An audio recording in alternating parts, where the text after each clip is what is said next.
All right, guys, how's it going? Welcome back to the Mr. Landon channel. We're going to do another Let's Read today.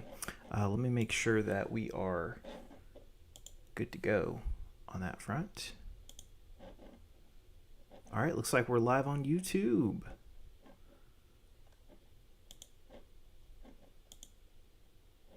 Mr. Landon live stream, yep. That's me. Okay, so today, our reading is the 85 canons of the apostles. So, disclaimer, I'm not a priest, I'm not a deacon, I'm not clergy of any kind. I'm just going to read it to you, and you can listen to it. If you have questions, obviously ask your spiritual father. I'm a random guy on the internet. Okay, so with that out of the way, the 85 canons of apostles. 1. A bishop must be ordained by 2 or 3 other bishops. Interpretation. The word bishop primarily and properly is applied in the divine and holy scriptures to God, who supervises and oversees all things in the universe. Note of translator. Here, as in many other similar cases, a word of explanation needs to be added in English for the benefit of readers unfamiliar with the etymology of words. I observe, therefore, that the corresponding Greek word signifies overseer. As Job bears witness, saying, "This is the portion of an impious man from the Lord, and the heritage appointed to him by the overseer," i.e., by God. Job 20:29. And again, thine oversight or supervision hath preserved my spirit. It is also applied to our Lord Jesus Christ as the premier of apostles. Peter says concerning him, "For ye were like sheep going astray, but have now returned unto the shepherd and overseer of your souls." 1 Peter 2:25. But secondarily, and by grace, this noun is also applied to those who have been designated by God, just as God himself says concerning Eleazar, overseer Eleazar, a son of Aaron the priest, Numbers 4:16. And to Ezekiel, God said, "Son of man, I have made thee a watchman over the house of Israel," Ezekiel 3:17. And in some, the word overseers or bishops in the Old Testament refers to supervisors and watchmen of the internal and ecclesiastical administrations and affairs, just as it is written concerning the aforementioned Eleazar that he had the oversight of all the tabernacle, Numbers 4:16, and concerning the high priest Jehoiada that he appointed overseers over the house of the Lord, and the priest appointed overseers over the house of the Lord, 2 Kings 11:18. As well as of the external and civil affairs and administrations as supervisors, just as it is written, "And Moses was wrath with the overseers of the host." Wroth with the overseers of the host, with the captains over 1,000, and with the captains over 100. Numbers 31:14. Not one, however, of the apostles was designated or named a bishop or overseer during the earthly lifetime of the Lord, who alone is the overseer of our souls. But the only authority they exercised was that of curing every disease and casting out demons. Matthew 10:1, Mark 3:15. Oh, forgive me. My window's actually longer than your site. Let me scroll up. Oh, where's my... There it is. Okay. Let me scroll up so you guys can see where I'm at. One of the apostles. There we go. Was designated or named a bishop or overseer during the earthly lifetime of the Lord, who alone is the overseer of our souls. But the only authority they exercised was that of curing every disease and casting out demons. Matthew 10:1, Mark 3:15. But after the resurrection of our Savior from the dead and his assumption into heaven, the apostles who had been sent forth by him, as he himself had been sent forth by the Father into all the world, and had received all authority to bind and to loose, and all the gracious gifts of the Holy Spirit on the day of Pentecost, they not only possessed the name of apostle by virtue of the facts themselves, but indeed even the name of bishop or overseer, as sacred Epiphanius bears witness, Her 27, Her, Epiphanius. I'm just personally not familiar with Epiphanius. Hang on. Ooh. Uh-oh.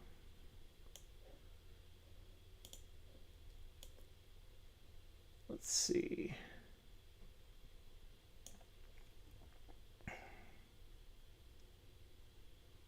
Where was I at? Here we go. First were Peter and Paul, these two apostles and bishops. Likewise did all the rest, as the fathers affirm. For this reason it was that they ordained or decreed that city bishops be ordained by 3 bishops or 2, but also by those who were preaching in the country and city, as Sacred Clement says in his first epistle to the Corinthians. They appointed their first fruits, trying them with the Spirit, as bishops and deacons of those who were going to believe in the future. Hence, too, Ignatius, the God-bearer, in writing to the faithful in Tralles, a Greek city in Asia Minor, commands, "Respect your bishop, too, like Christ, in accordance with what the blissful apostles enjoined. Thus much is all we have to say concerning the word bishop." As for the Greek word corresponding to the English word ordain, in the sense of appoint a person to an office, kerotonia, it is etymologically derived from the Greek verb teino, meaning to stretch forth the hands, for example, and has 2 significations. For the word kerotonia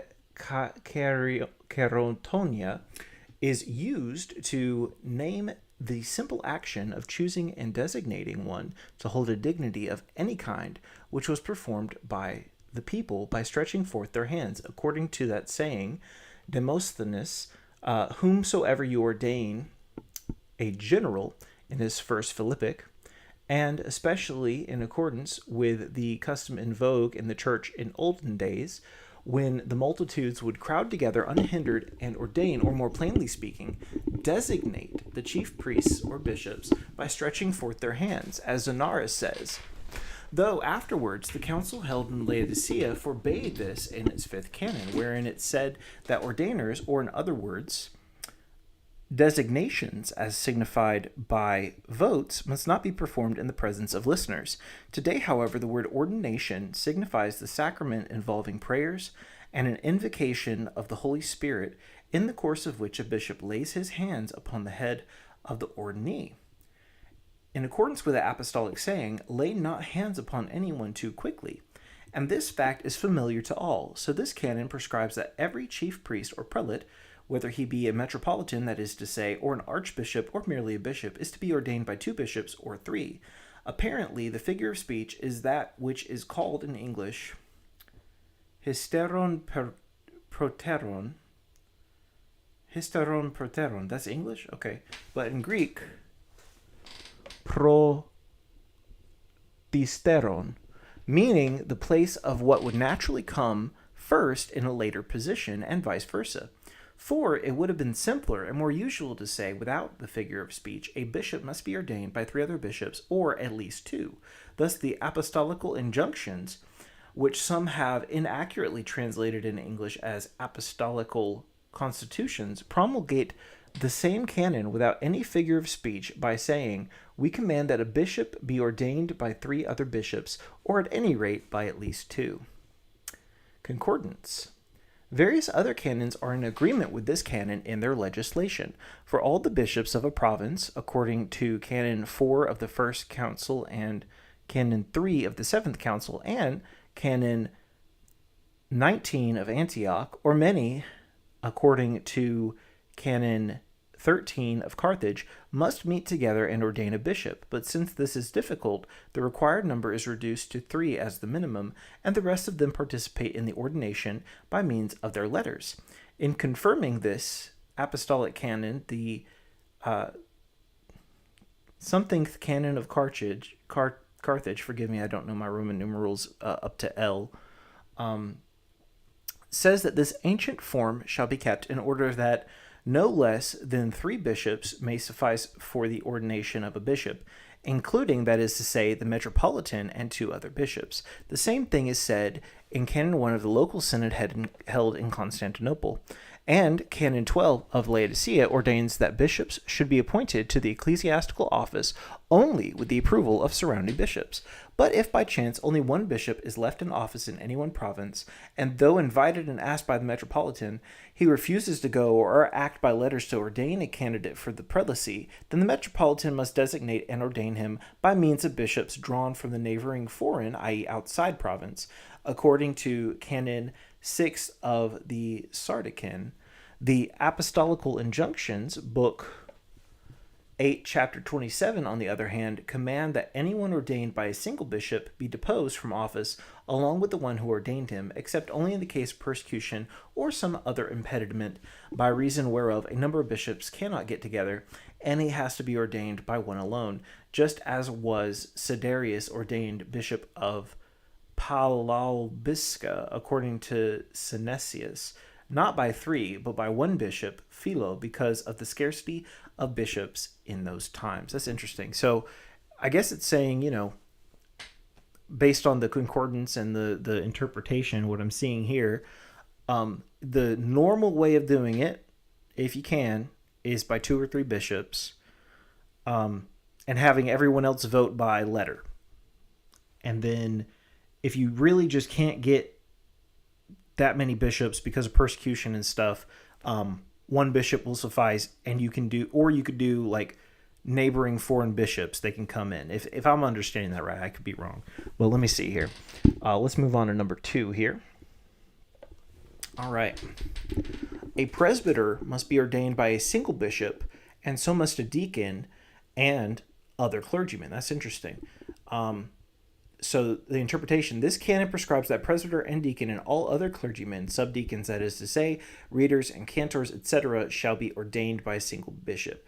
I was reading another thing that was talking about the necessity of serving in various roles in the church before becoming a bishop, and this kind of backs that up, that there's other clergymen besides just bishop, presbyter, and deacon. Like here in the interpretation, of course, it mentions the subdeacons, readers, and cantors. I think those are the big ones. I think later on we'll see things pop up like church wardens, as well as I think a janitor pops up at one point. And what else was there? There's like a steward. I think a steward pops up as well. But anyway, I'm getting ahead of myself. Let's do number 3. If any bishop or presbyter, contrary to the Lord's ordinance relating to sacrifice, offers anything else at the sacrificial altar, whether it be honey or milk or artificial liquor instead of wine, chickens or any kind of animals, or vegetables contrary to the ordinance, let him be deposed from office, except ears of new wheat or bunches of grapes in due season. Let it not be permissible to bring anything else into the sacrificial altar but oil for the lamp and incense at the time of the holy oblation. I've been to one of the blessing of the grapes at my local church, but I don't think I've seen the ears of new wheat blessing. So I wonder if that's something that I just wasn't present for because I was busy, or if that's something that my local parish doesn't do. I'll have to ask my priest. Let's see. Interpretation. When our Lord Jesus Christ delivered to the apostles the mystery of the divine service, he enjoined upon them not to celebrate it with any other species but leavened bread and wine mixed with water, after being himself the first to do this at the time of the mystic supper, as it is written in the liturgy of St. James, the brother of God, of wine having mixed, the cup that is, with water. On this account, the divine apostles in the present canon ordain that any bishop or presbyter, infringing on the arrangement which the Lord ordained for this bloodless sacrifice, should offer on the holy table any other species, whether honey, for instance, or milk, or instead of wine, any artificial liquor, or in other words, any intoxicating beverage, such as is raki, a kind of liquor manufactured from various fruits, or such as is beer, or what is called ale, made from barley, or anything similar thereto, should offer birds or any other kind of animals or pulse, let such person be deposed, so that no one is permitted to offer anything else on the holy bema or altar except oil for the purpose of illumination, and incense at the time when the divine liturgy is being celebrated. So I appreciate that interpretation there, clarifying that this isn't the Old Testament covenant, right? We're not under the Levitical rites anymore. We don't have to sacrifice things that have blood, right? We don't have to sacrifice birds and turtle doves and lambs and rams and bulls and things of that nature anymore, because Jesus was our sacrifice once and for all, right?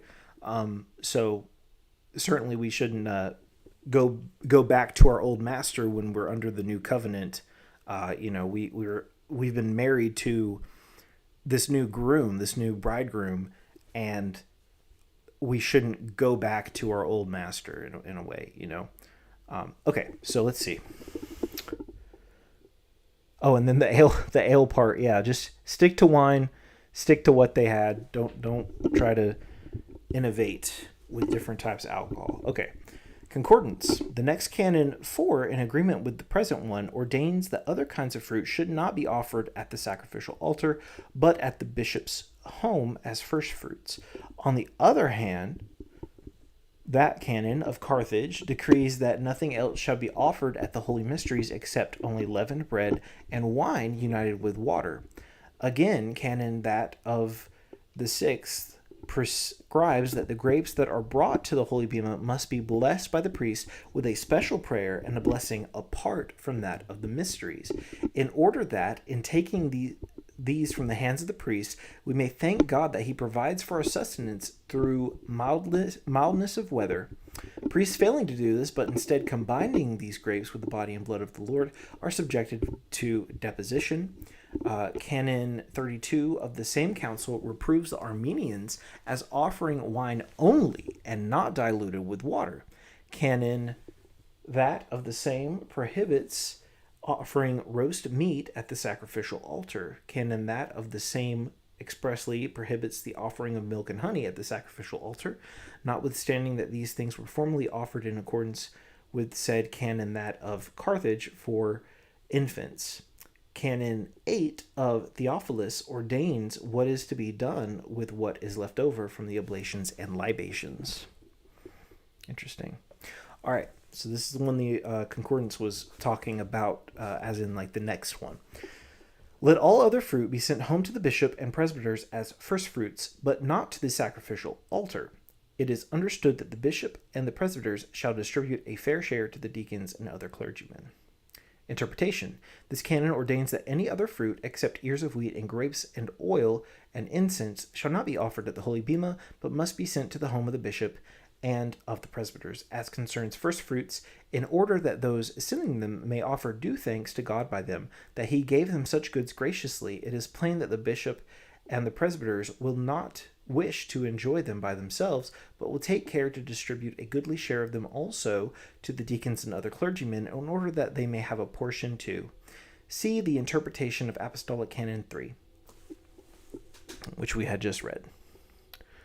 Number 5, Canon 5.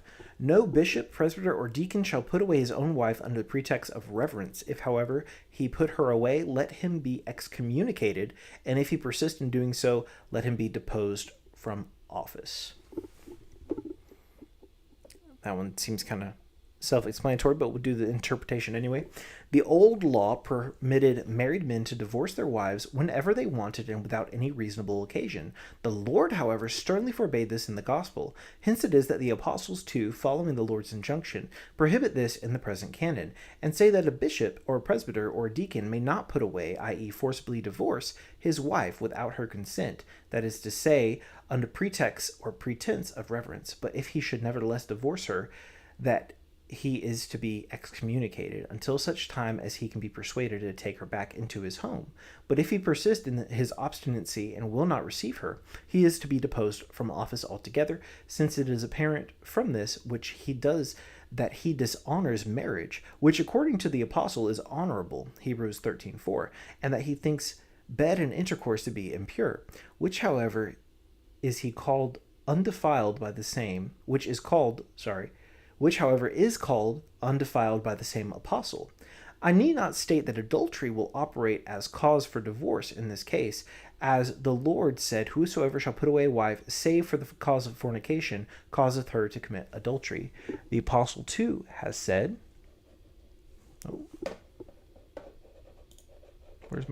there it is. The apostle too has said, art thou bound unto a wife? Seek not to be freed. And deprive ye not one of the other, unless it be by mutual agreement for a time, in order to have leisure for fasting and prayer. Some very pertinent scriptures here for this thing. It's kind of crazy. Like, how would a divorce be reverent? Like, how could you be a priest and think that divorcing your wife would be reverent somehow? You know, um, I don't know. That's kind of strange. Um, I'm gonna change the name of this stream because it doesn't give much context here. So I'm just gonna change the name to "Read the Canons with Me." Canons of the Church.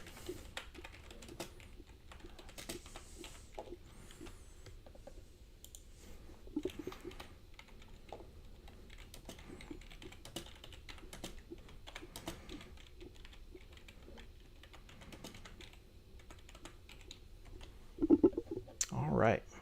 Let me save that. There we go.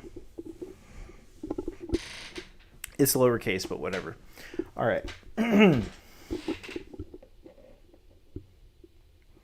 Let's go down to the concordance. Thus, also the sixth, in its 13th canon, ordains that marriages of those in holy orders are to remain unalterable and divorceless, and that if they were married even before admission to holy orders, they are not to be prevented from admission by reason of marriage, nor when ordained are they obliged to agree that as soon as they have become priests, they will divorce their wives, as was an illegal custom which had come to prevail in Rome. Even if canons 4 and 33 of Carthage say for bishops and presbyters and deacons and subdeacons to keep sober and to abstain from their wives according to the same definitions, but the interpreters of the canons, Zonaras, and Balsamon, and especially the sixth in its 13th canon, in interpreting the foregoing canons, say for them to abstain during the times only of their curacy and not at all times, with the exception of bishops, and see there. Okay, so maybe we'll get to that one day. Looks like there's an exception of bishops. I think I remember reading that at some point. Like, if you're married and you become a bishop, like, you have to have your wife either become a deaconess or a nun. So that's something to consider. I don't think we do that anymore. I think we just take the bishops from the monks because they are already celibate and don't have to worry about putting a wife away. So we don't want to transgress the law of the Lord, especially a direct command like that from Jesus. But I guess sometimes everything's permissible, but not everything's beneficial. We have to keep that in mind too. We have a certain amount of freedom, with the guidance of the Holy Spirit. But I'm putting my own stuff in here again. Sorry, I keep doing that. Let's see. I'm probably going to keep doing it. Number 6, a bishop or presbyter or deacon must not undertake worldly cares. If he does, let him be deposed from office. Ooh, worldly cares. That's very broad. Let's see what the interpretation is here from the interpreters. Those in holy orders are not allowed to get themselves involved in worldly matters, but are required to devote their time to the divine service of their profession and to keep their mind free from all confusion and disturbance of life. Hence it is that the present canon decrees that a bishop or a presbyter or a deacon must not undertake or take upon himself cares of life. If, though, he do so and refuses to forego them, but on the contrary persists in them, let him be deposed. The Nomicon of Photius in title 8 says that bishops must not undertake the cares and become trustees even of their own relatives, according to canons 13, 14, 15 of title 1 of book 3 of the Basileir, except only in the case that trusteeship is for the purpose of distributing alms or charitable gifts in behalf of their deceased relative. According to novel 68 of Leo the Wise, read also the above concordant canons prohibiting clergymen from worldly cares.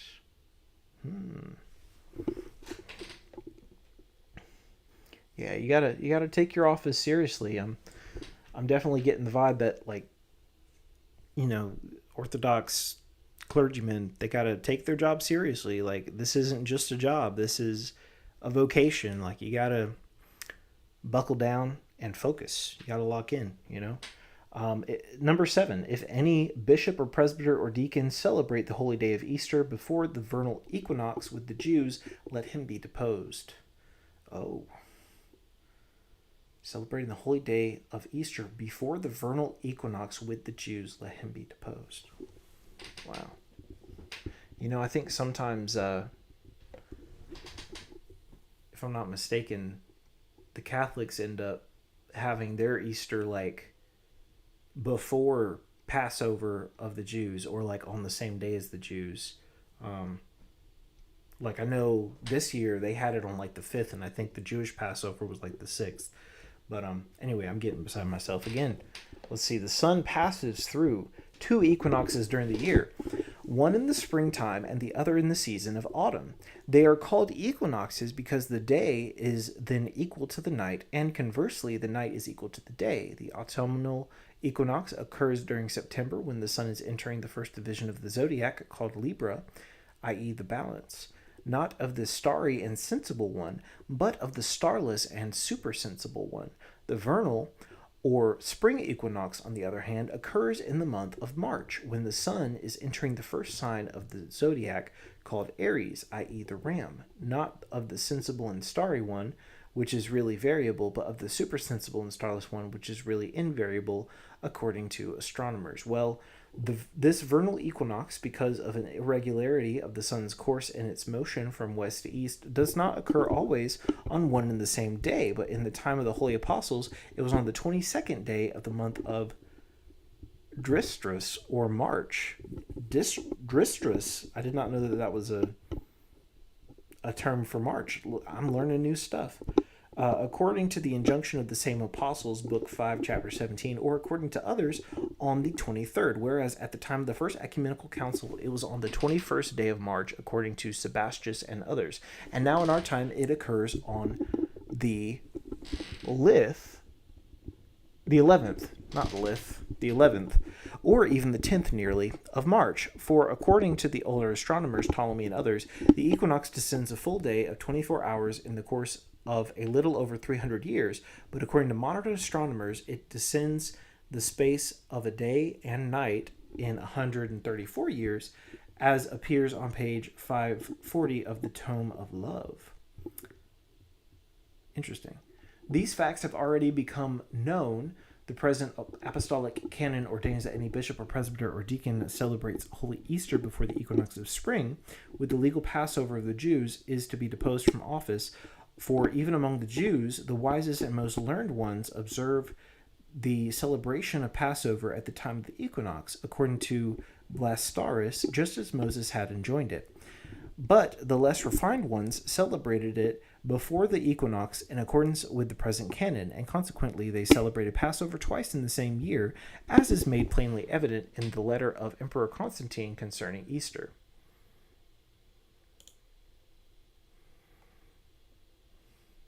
Which is to be found in Book 1 of the history written by Theodoret, chapter 10 or 9, according to the others. But when is this performed? After the equinox, that is to say, and after the legal Passover. After the equinox, of course.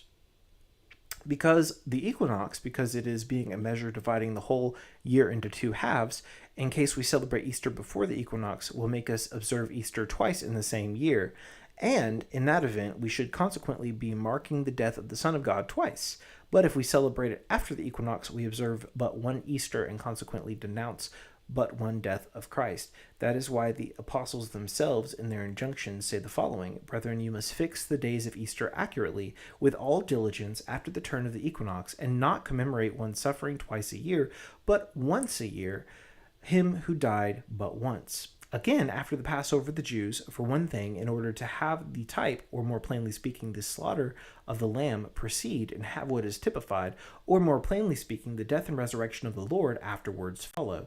And for another thing, in order not to celebrate it on any other day of the week, as the Jews celebrate Passover on any day that happens to be the 14th of the moon, but always on a Sunday. And the apostles also say in the same place, on this account, moreover, whenever it so happens that the legal Passover falls on a Sunday, we do not celebrate Easter on that day, but on Sunday next thereafter, to avoid celebrating along with the Jews. For, even according to the very truth of the matter, it was then that the Jews first celebrated their Passover, and the resurrection of the Lord occurred afterwards, the Easter which we now celebrate every year, serving as a figure to remind us of it.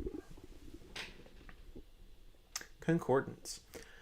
Not only does apostolic canon LXX ordain that we must not celebrate with the Jews, but so does also canon XXXVII and XXXVIII, which I think is 37 and 38 of Laodicea.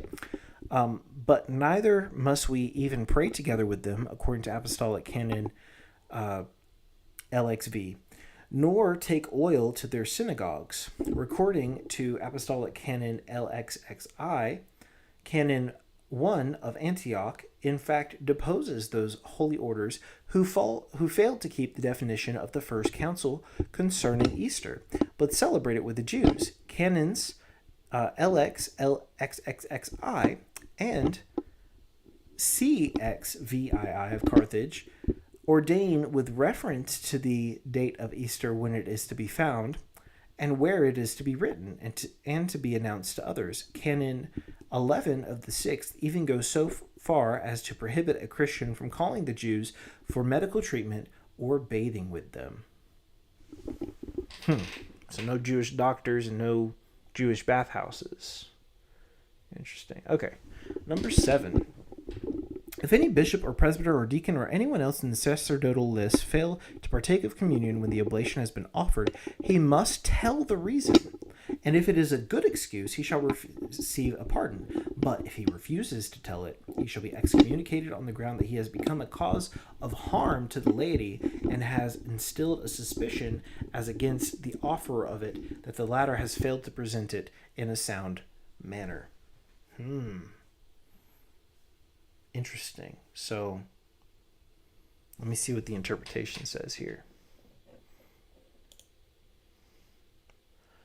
It is the intention of... Gotta click some stuff.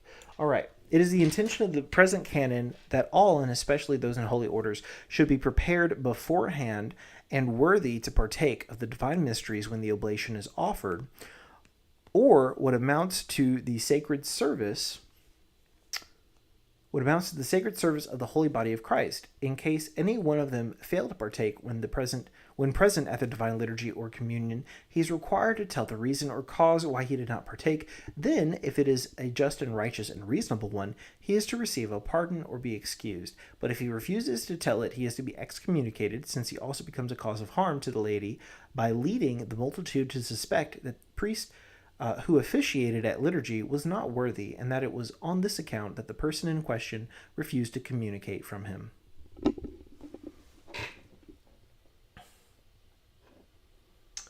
Let's see.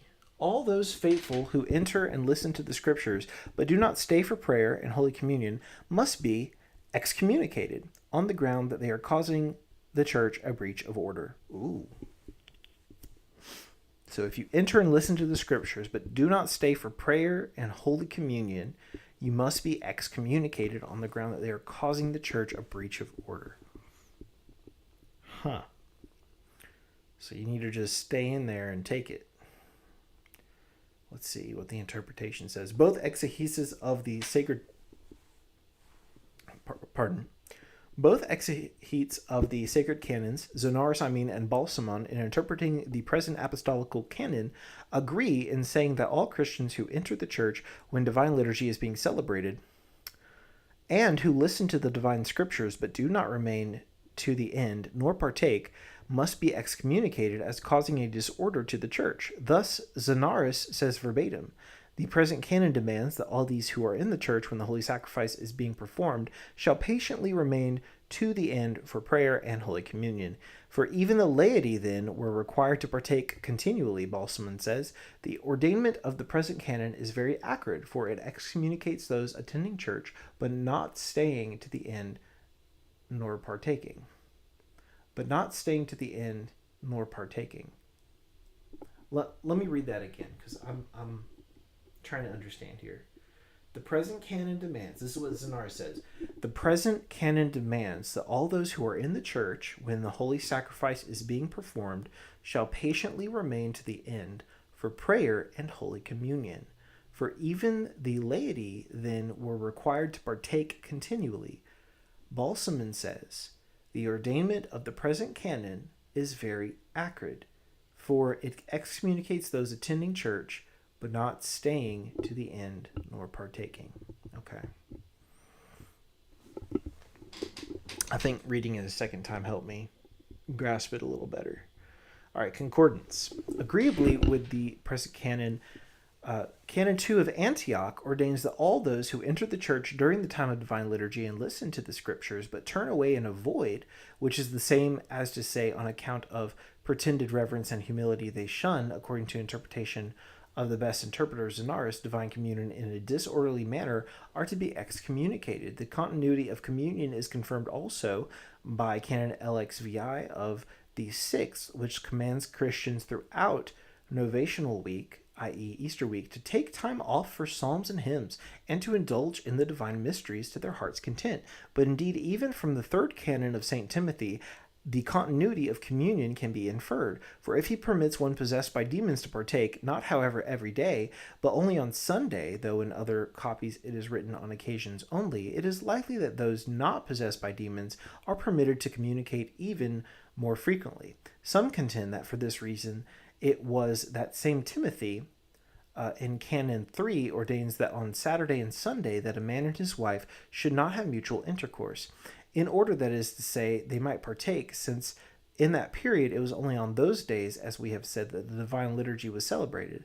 This opinion of theirs is confirmed by divine Justin, who says in his second apology, who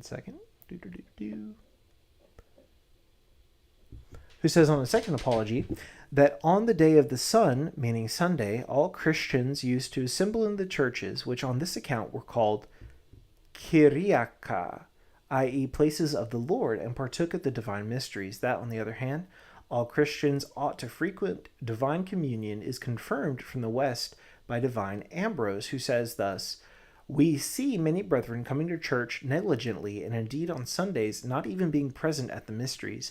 And again, in blaming those who fail to partake continually, the same saint says of the mystic bread, "God gave us this bread as a daily affair, and we make it a yearly affair."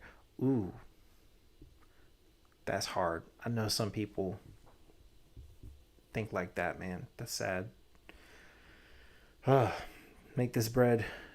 God gave us this bread as a daily affair, and we make it a yearly affair. From Asia, on the other hand, divine Chrysostom demands this of Christians, and indeed par excellence. And see in his preamble to the commentary of the epistle to the Romans, Discourse 8, and to the Hebrews, Discourse 18 on the Acts, and Sermon 5 on the first epistle to Timothy, and Sermon 17 on the epistle to the Hebrews, and his discourse on those at first fasting on Easter, Sermon 3 to the Ephesians, discourse addressed to those who leave the divine assemblies, Synaxes, Sermon 28 on the first epistle to the Corinthians, a discourse addressed to the blissful Philogonius, and a discourse about fasting. Therein you can see how that godly tongue strives, and how many exhortations it rhetorically urges in order to induce Christians to partake at the same time and worthily and continually. But see also Basil the Great in his epistle to Caesarea Patricia, and in his first discourse about baptism. But then how can it be thought that whoever pays attention to the prayers of all the divine liturgy can fail to see plainly enough that all of these are aimed at having it arranged that Christians assembled at the divine liturgy should partake, as many, that is to say, as are worthy? Interesting. One second. Oh. Okay. I need to take a sip.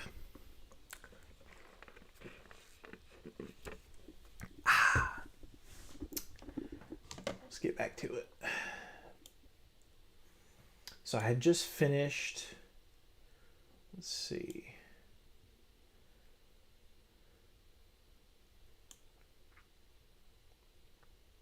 Okay, I just finished the concordance there.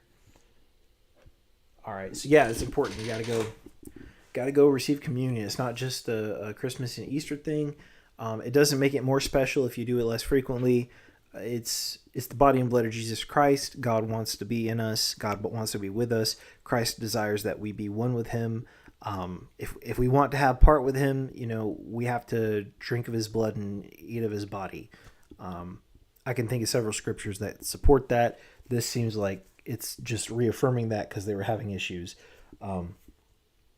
Such a shame, like practicing Christians, because I know like catechumens and people who aren't supposed to be taking communion, they're supposed to leave at the end of the word, but yeah, if you're in good standing, you don't have like a particular penance that's been put on you, you're ready to receive. God's made you worthy, as long as you're not like undergoing like a penance. Honestly, that's how I understand it, at least. Let's see. Anyway, if anyone pray in company with one who's been excommunicated, he shall be excommunicated himself. Whoa, that's a hard one. If anyone pray in company with one who has been excommunicated, he shall be excommunicated himself. So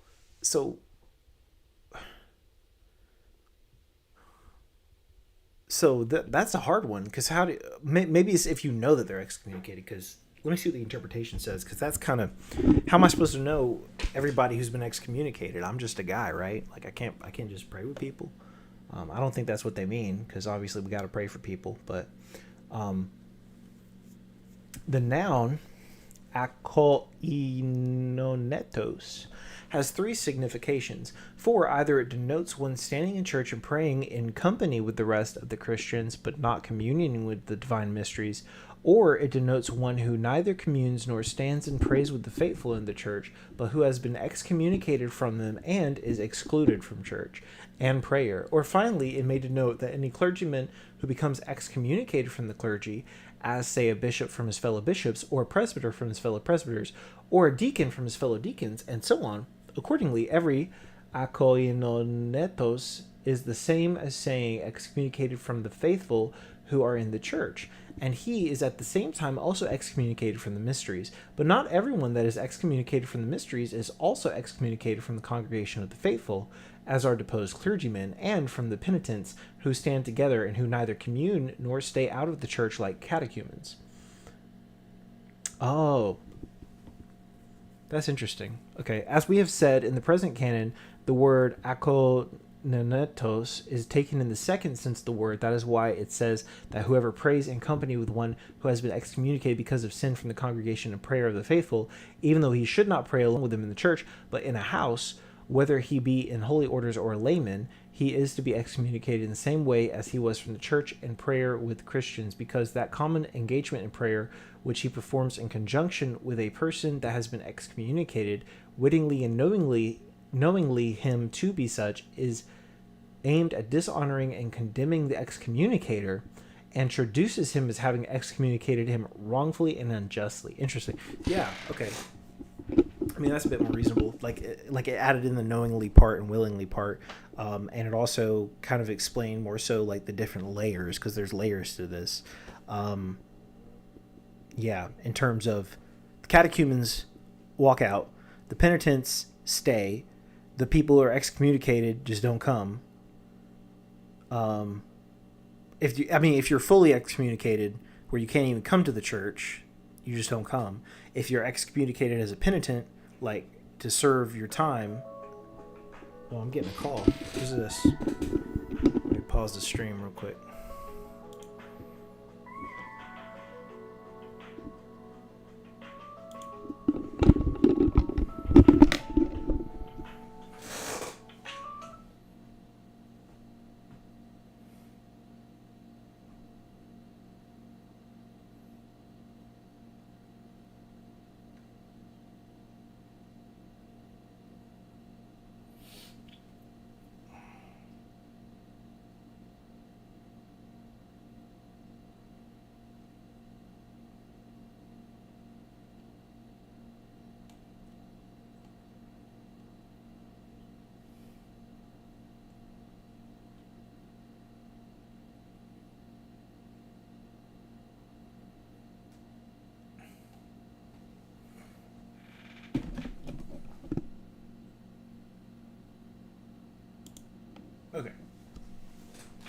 Well, it looks like I was still streaming on YouTube, but my Twitch stopped. So you got to watch me look at my phone for a couple seconds if you're on YouTube.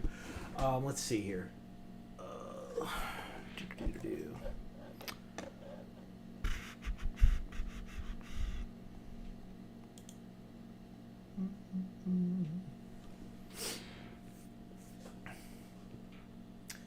Let's see.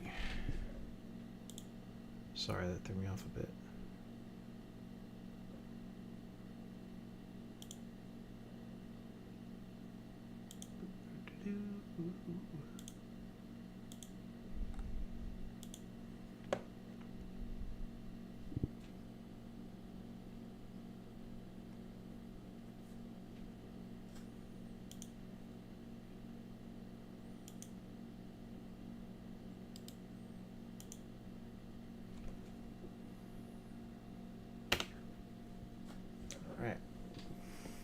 All right, back into it here. Let's see. If anyone who is a clergyman pray in company with a deposed clergyman, he shall be deposed too. Interpretation. The present canon can be interpreted in two different ways. If the phrase pray in company with be taken for officiate in conjunction with, the meaning of the whole canon will be as follows. Let any clergyman be deposed who knowingly officiates in conjunction with a deposed clergyman, just as the latter was, which is more correct too. But if the phrase pray in common with denotes what it properly signifies, i.e. to pray along with someone else, the meaning of the canon is as follows. Let any clergyman who knowingly prays along with another clergyman who not only has been deposed, but has even dared to engage in the performance of functions peculiar to the clergy, or has even been deposed on account of sins from his clerical office, but after the deposition has fallen into the same sins, let him be deposed too, just as was the other man.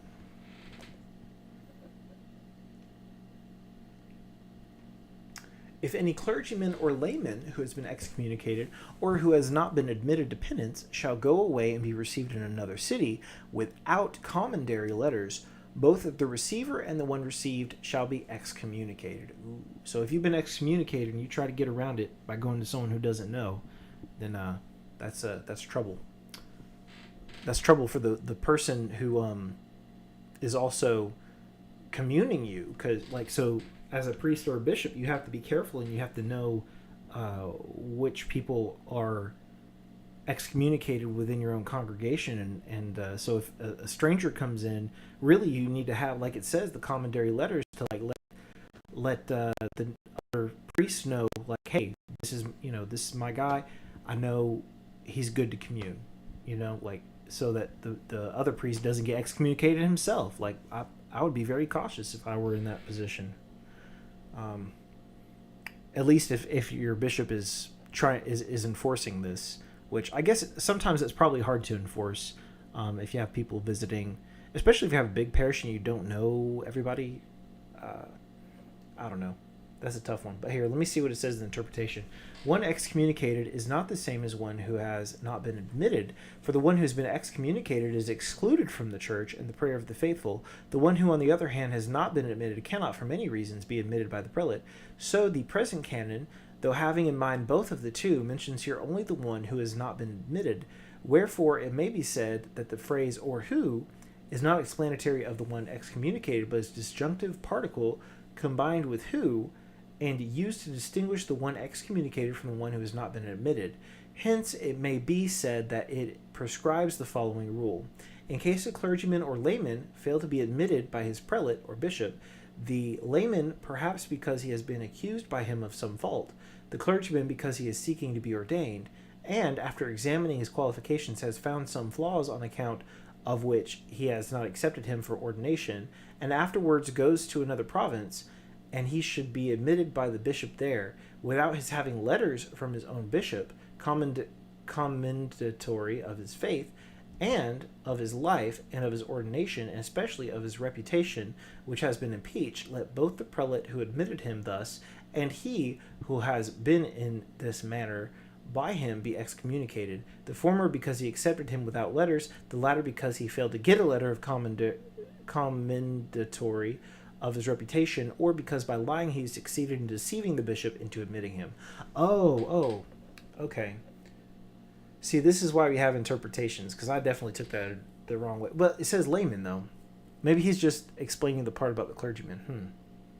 Who has not been admitted to penance, has been communicated, or who has not been admitted to penance, shall go away and be received in another city without commendatory letters. Both the receiver and the one received shall be excommunicated. Received. So the interpretation is talking also about clergymen, or people who want to be clergymen, who go to the bishop and don't receive commendatory letters. Interesting. I'll have to think on that one. That was a little tough for me.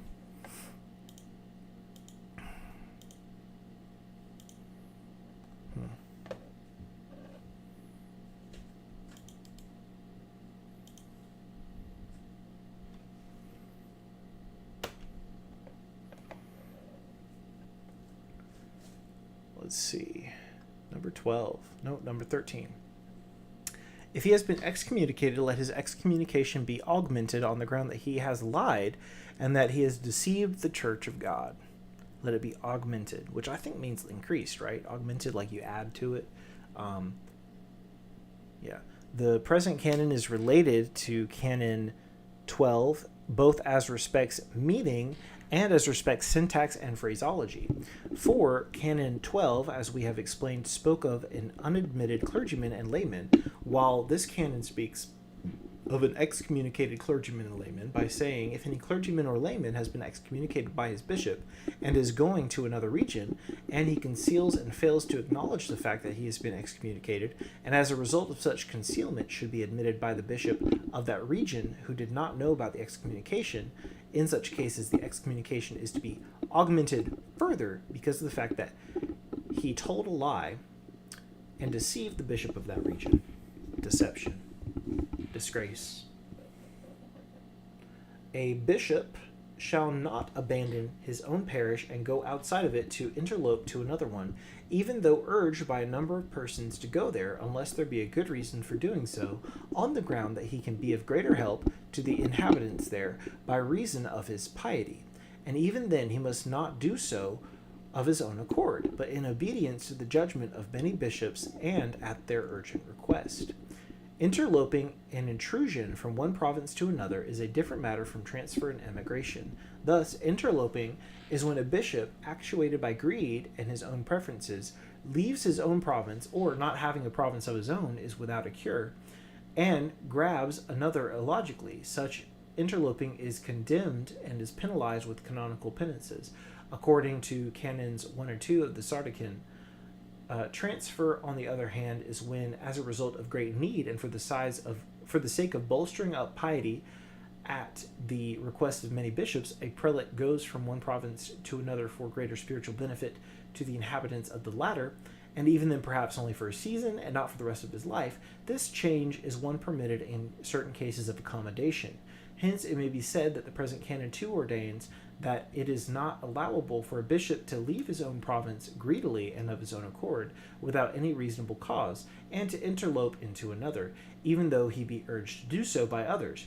It is only when there is a good excuse and a just reason for forcing him to take such a step that he may go to another province, be it larger or smaller or vacant. In other words, when he causes the Christians of that province greater profit to the soul and spiritual benefit with the pious words of his teaching than some other bishop. Yet he must not even do this of his own accord, that is to say, on his own initiative, but may do it only in conformity with the judgment and vote of many bishops, and at their most urgent request and demand. 15.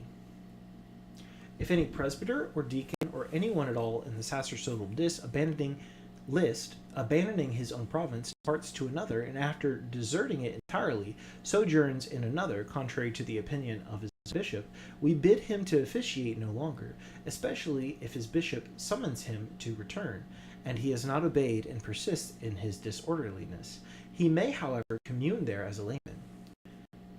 Interpretation. Canon 6 of the Fourth Council commands that a presbyter or a deacon or any other clergyman is not to be ordained simply and indefinitely in every church, but is to be appointed to the church of some town or village or monastery. So, in the case of any person being so ordained, the present apostolical canon ordains that he is not to leave the appointed church and go to another in a strange province without the consent and dismissory letter of his own bishop. But if he should do so, it commands that he abstain from officiating there in the church in any priestly or clerical function, and especially if he should happen to have been summoned or invited by his bishop to return and remains in his disorderliness and obstinacy, and has failed to obey by returning. In such case, let him have the right, however, to pray along with the Christians of that church, and let him partake of communion with them.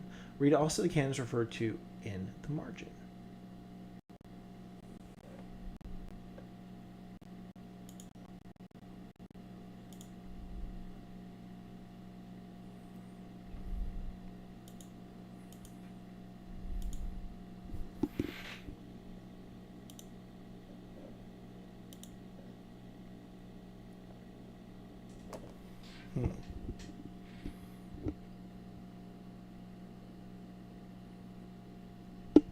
Uh-oh, my stream health is down.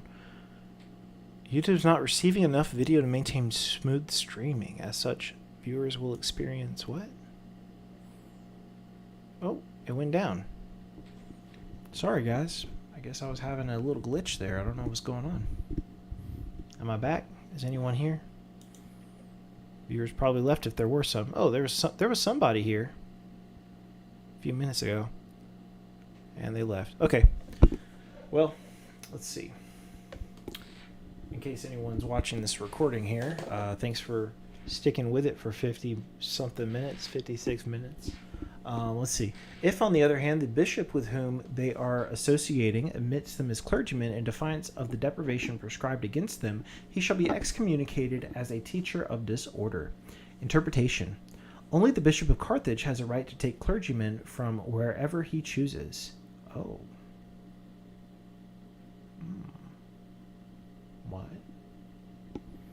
Only the bishop of Carthage has a right to take clergymen from wherever he chooses in accordance with an accepted and ancient custom, though in any case from bishops subject to him, and allocate them to the churches of his own province in accordance with Canon LXIV of the same council. But as for other bishops, they are never given such a right. On this account, the present apostolical canon, being dependent on the above canon, both as respecting the phraseology and as respecting the meaning, says, "But if the bishop in whose province these foreign clergymen are dwelling, notwithstanding that he is aware that they have been suspended from office in accordance with the canons by their own bishop, should admit them as clergymen performing their duties as such, any duties, that is to say, of the clergy, let such bishop be excommunicated for the reason that he is becoming a teacher of disorderliness and of scandal." Number 17. Whoever has entered into 2 marriages after baptism, or has possessed himself of a concubine, cannot be a bishop or a presbyter or a deacon or anything else in the sacerdotal list. So if you've had 2 marriages after baptism, or if you possessed yourself with a concubine, you cannot be a bishop, presbyter, or deacon or anything else. Okay, gotcha. So if you have more than one wife, if you have a concubine, sorry, you can't be a clergyman, or anyone else in the sacerdotal list. I keep saying this. Why do I keep saying sacerdotal list? Okay. Interpretation. No matter how many sins a man has committed before baptism, they cannot prevent him from taking holy orders and joining the clergy, since, as we so believe, holy baptism washes them all away. Not so, however, in the matter of sins committed after baptism. On this account, the present canon ordains that whoever, after holy baptism, marries twice, one marries twice not only by taking a second wife, but also by becoming formally betrothed to another woman by virtue of a religious rite, or even if he weds a woman plighted to another man, or keeps a woman as a concubine, he cannot become a bishop or a presbyter or a deacon, or be in any way placed among the number or in any rank of the sacerdotal list. I said it right that time. Number 18. No one who has taken a widow or a divorced woman or a harlot or a housemaid or any actress as his wife may be a bishop or a presbyter or a deacon or hold any other position at all in the sacerdotal list. Interesting. If you've taken a widow, a divorced woman, harlot, housemaid, or any actress as his wife may be a bishop or a presbyter or a deacon or hold any other position in all the sacerdotal list. That's interesting. The actress one kind of makes sense to me. I get the harlot. I'm not sure about the widow. I understand the divorced woman. I mean, the widow, I guess, technically her first husband's her husband or whatever, but till death do us part. I don't know. Let me see what the interpretation says. This one's kind of hard for me to parse here. So you can't, if you've taken any of these people as your wife, you can't be on the sacerdotal list. It's interesting because this is kind of like the selection of the presbytera, right? This is like the selection of the first lady of the congregation. So she has to probably be upstanding citizen type material, right? Anyway, interpretation. If the Jews who were priests were forbidden to take as wives any prostitute or woman chased out of house by her husband, or one having a disreputable name of any kind, for it says, they shall not take a wife that is a whore or profane, neither shall they take a woman cast out by her husband, for he is holy unto his Lord God, and he shall take a wife in her virginity. Leviticus 21:7 and 13. How much more is not this forbidden to the priests of the gospel? For it says, behold, in this place is one who is greater than the temple. Matthew 12:6. On this account, the present canon ordains that anyone who takes as his wife a widow or a woman who has been chased out of house by her husband, or a whore, or a slave girl. Oh, maybe that's the housemaid. Maybe that was just a translation selection. Or a whore, or a slave girl, or one of those women who play on the stage or have a role in comedies or play the part of various persons cannot in any way at all be counted among those on the sacerdotal list, because all these women have been maligned and given a bad name. Those men who are in holy orders must be irreproachable from all angles and blameless, as blissful St. Paul says, 1 Timothy 3:2. Canon 3 of the 6th says that presbyters, deacons, and subdeacons who have taken a widow or who after ordination have fallen into an illegal marriage, if they divorce their wives, may be allowed to remain suspended from priestly orders for a short while and be subjected to penances. Afterwards they may resume their proper rank in holy orders, but may not advance to any higher rank, notwithstanding that the Sixth accommodatively provided a compromise for such clergymen at that time. Thenceforth, however, it prescribed that the present apostolical was again to be in full force and effect. So always that balance between the strictness of the law and the strictness of the canons and the strictness of the regulations. I like how they quoted there you have to be irreproachable, right, from all angles.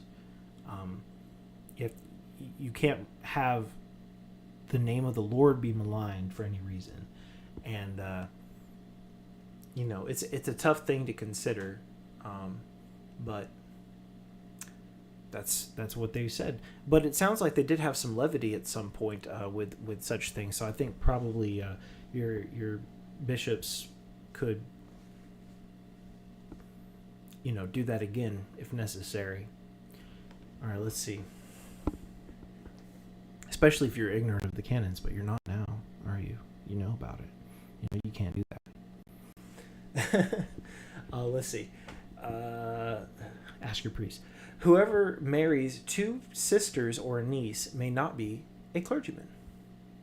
Ooh. Whoever marries two sisters or a niece may not be a clergyman. It's not two sisters or a niece.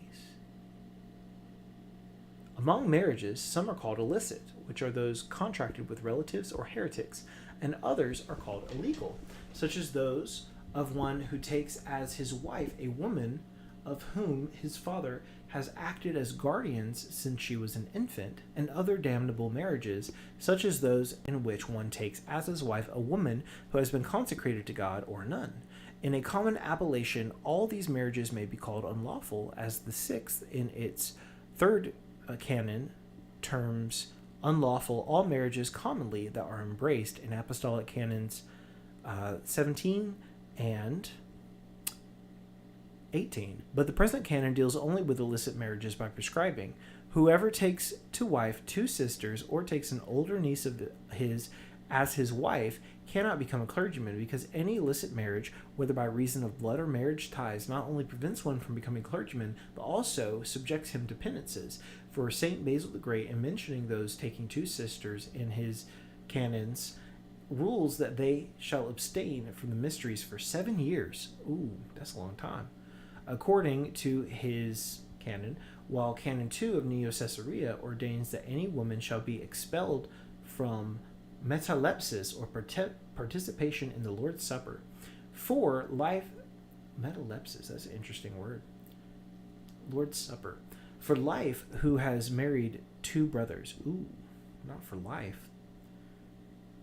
Let's see. Canon 27 of Basil the Great prescribes that any presbyter who shall unwittingly fall into an unlawful marriage, i.e. one involving a relative, shall be allowed to share only the honor of his seat, but shall abstain from all other activities connected with the priesthood, and shall not bless anyone either secretly or openly, nor shall he in any case administer communion to anyone.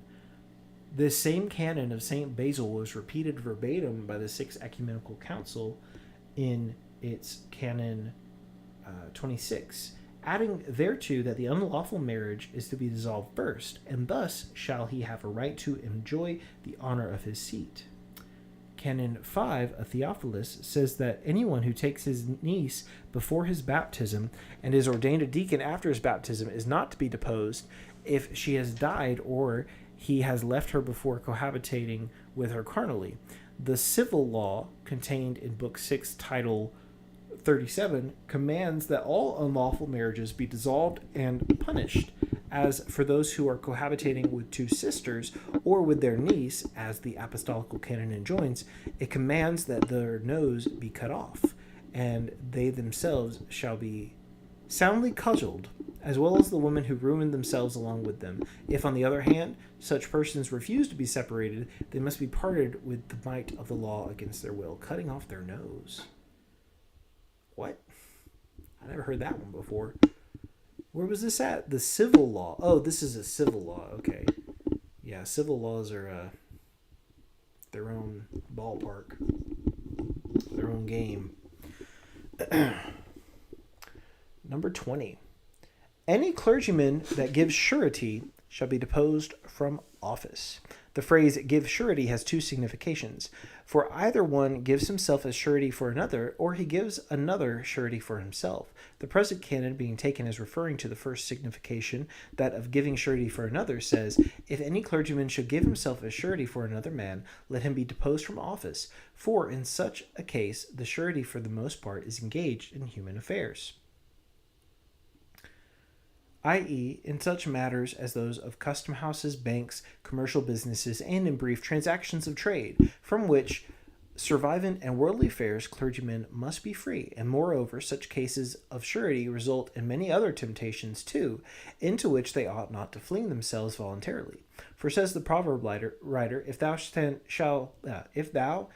surety for a friend of thine, thou shalt deliver thy hand to an enemy. Therefore give thou not thyself as surety out of shame. For if thou hast not wherewithal to pay, they will take the mattress from under thy ribs. Proverbs 26, 6, 10, and 22. For survivant things, profits, and affairs, clergymen, as we have said, ought not... Where's I at? Oh, I lost my thing. Where am I at? Ought not to give themselves as surety. For, though we are commanded to risk our life for the love of a brother as ours, yet this is not meant with reference to human duties according to Basil the Great. See abstract of his 162. For the advantage of our brethren, with respect to the purpose of pleasing God, not only must clergy give themselves as sureties, but even their lives. For instance, if a clergyman meets a man who is being unjustly dragged along to be thrown into prison because the man has no one to offer as surety to the judge, and the clergyman should have mercy on his calamitous plight and should give himself as surety for his brother, such a clergyman, I say, not only is not deposed, but is even praised by God and men as having fulfilled an evangelical and divine commandment. For it says, rescue a man being treated unjustly and those who are being dragged to death, and be not too strictly stingy to buy off those who are condemned to death. Proverbs 24:11. Thus, that's a good one. I haven't read the Proverbs in a while, but that's a good one right there. Yeah. Don't be so stingy to buy off those who are condemned to death. So that's like a biblical support for trying to oppose the death penalty, especially in cases of injustice. I would say no one's really worthy to kill the condemned prisoners and whatnot. So it kind of even if they deserve to die, or even if the law says that they should deserve to die based on what they are convicted of or accused of, then people really don't have the moral standing to kill them. That's just my take. I think other people have different opinions, but here it seems to be that Solomon's saying, go ahead and buy them off of the death row. Thus much for the first signification, that of not giving oneself as surety for another, as explained. The Fourth Ecumenical Council, taking the words give surety in the second sense, required bishops of Egypt to give others as sureties on their part. In its 30th canon, that they would not depart from Constantinople until the Archbishop of Alexandria had been ordained. And in this manner, the canons... Where was I at?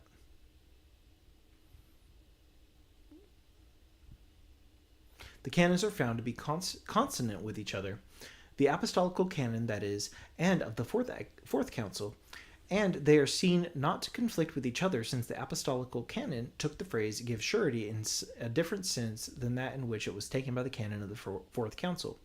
A eunuch, whether he became such by influence of men, or was deprived of his virile parts under persecution, or was born thus, may, if he is worthy, become a bishop.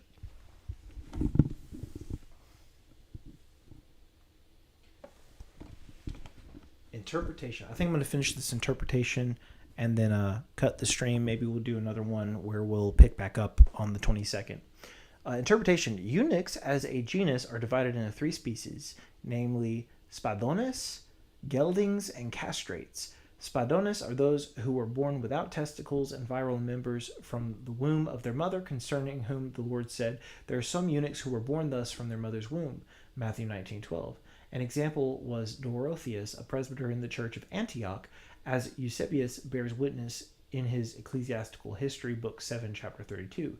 Geldings are those whose virile members were so compressed and squeezed by their parents when they were infants that they rendered useless for purposes of begetting children by being so squeezed. Castrates are those who have deprived themselves of their genitals, either with a knife or by some other means or contrivance of a mechanical kind. These facts being known beforehand, the present canon says, 1. In case anyone has become a eunuch as a result of wickedness and injury inflicted by other men, or in times of persecution, his genitals have been cut off, or he was born without any from his mother's womb, but he is worthy of holy orders, let him be made a bishop, since he himself was not the cause of such mutilation, but on the contrary, he suffered the injury either as a result of nature or at the hands of wicked men, and ought on this account to be treated mercifully and not be hated and castigated. Concerning eunuchism, apostolic canons, those also have something to say. In addition, Canon 1 of the First Ecumenical Council says that any clergyman who is eunuchanized by physicians on account of an illness or by barbarians shall be permitted to remain in the clergy, or, if he be a layman, he may be made a clergyman.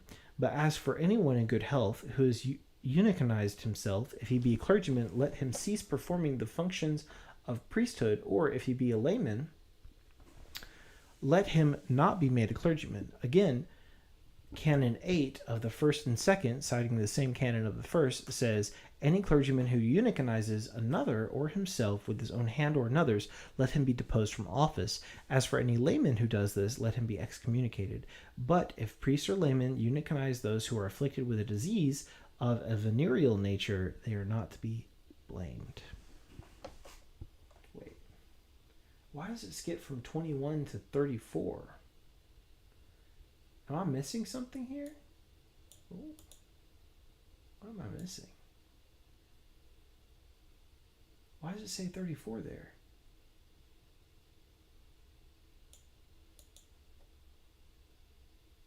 And then it goes from 21, 34, then 23. I think, is that a typo? And then there's 14. I'm not sure. Did it do that with any other ones? I thought it was just an order. Yeah, it's just an order for the rest of them. Strange. Very strange. Yeah, it skips over to 34 for some reason. I don't know. Well, we'll have to pick it back up another time because I've got to go. Y'all have a blessed night. Peace be with you all. And keep on learning. Take care.